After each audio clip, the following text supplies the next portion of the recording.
El último aliento en el arenal, la caída de Eleodoro. Benel Zuloeta, el león de la Samaná y el estado paralelo.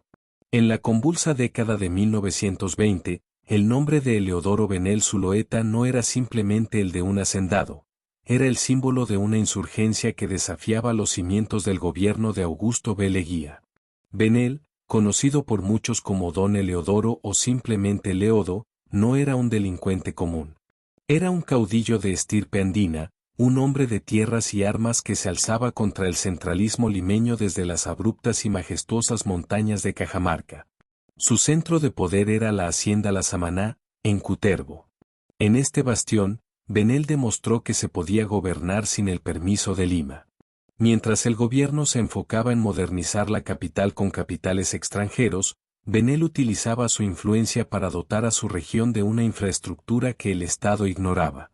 Fue el gran impulsor de trochas y caminos de herradura que conectaban las comunidades de Cutervo con las ricas zonas de la selva y la costa, entendiendo que el aislamiento era la verdadera cadena del campesino. Bajo su mando, el orden era absoluto. En un tiempo de jueces corruptos, Benel instauró su propia justicia rural. Se decía en los mercados de Chota y Cutervo que, bajo su protección, se podía dejar una alforja llena de oro en medio del camino y, al volver días después, nadie la habría tocado. Perseguía ferozmente a los abigeos y protegía al pequeño agricultor frente a los abusos de otros gamonales. Para Lima era un bandolero, para su gente, era un gobernador de facto que traía un progreso tangible. La tragedia de Santa Cruz y la ruptura con el orden. La vida de este poderoso latifundista dio un giro trágico en 1922, un evento que marcaría el inicio de su fin. Su hijo predilecto, Castinaldo Benel, fue asesinado en la plaza de Santa Cruz. Este acto de violencia no solo destrozó el corazón del caudillo, sino que desató una sed de justicia y venganza que lo enfrentó directamente con las autoridades locales y nacionales.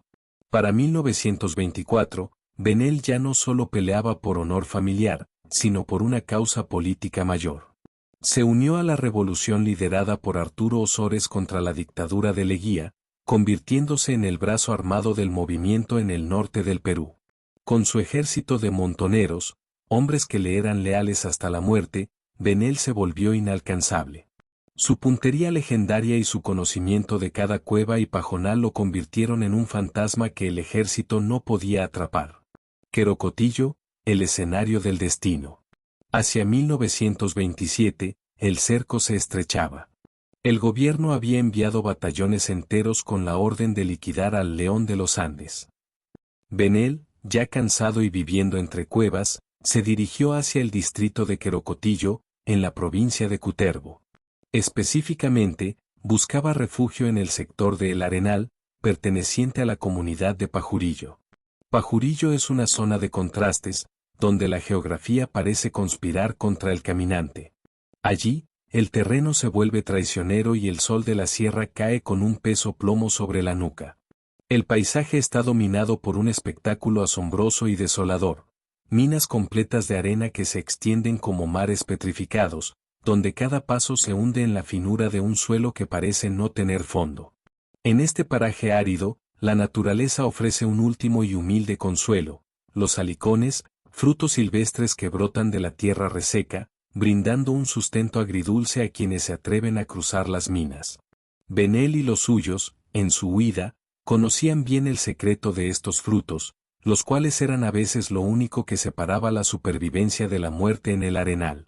Pero el peligro no solo venía de las tropas del gobierno o de la inclemencia de las minas de arena. La sombra de la traición, el arma más vieja del mundo, se cernía sobre él. Un compadre, un hombre que había compartido su sal, su pan y seguramente el jugo de los alicones en las tardes de refugio, cedió ante las presiones o la codicia y delató la ubicación exacta del caudillo. La emboscada en Pajurillo. El ataque en el arenal de Pajurillo fue súbito y brutal. El estruendo de los fusiles rompió el silencio sofocante de Querocotillo, resonando entre los montículos de las vastas minas de arena. Benel, rodeado y sin vía de escape entre los taludes arenosos, recibió el impacto seco de las balas. Su figura imponente, que por años había sido la ley en esas tierras, quedó tendida sobre la arena caliente. La sangre del caudillo comenzó a teñir el suelo de su amada provincia, mezclándose con el polvo de las minas, mientras sus enemigos se acercaban con la cautela que se le tiene a un animal herido pero todavía peligroso. Allí yacía el hombre que había desafiado a una dictadura. Los soldados notaron su fisonomía robusta y su característica vellosidad en los brazos, que según las leyendas locales, lo protegía como una armadura natural. Fue entonces cuando un destello metálico llamó la atención de un atacante. Entre el espeso vello de sus dedos, brillaba un anillo de oro, símbolo de su estatus y mando. La codicia pudo más que el respeto al caído. Un hombre se arrodilló e intentó arrancar la joya, pero el anillo parecía estar soldado al hueso por los años de lucha y sudor. Frustrado, el hombre sacó su cuchillo decidido a cercenar el dedo de Benel. Pero el león aún tenía una última garra.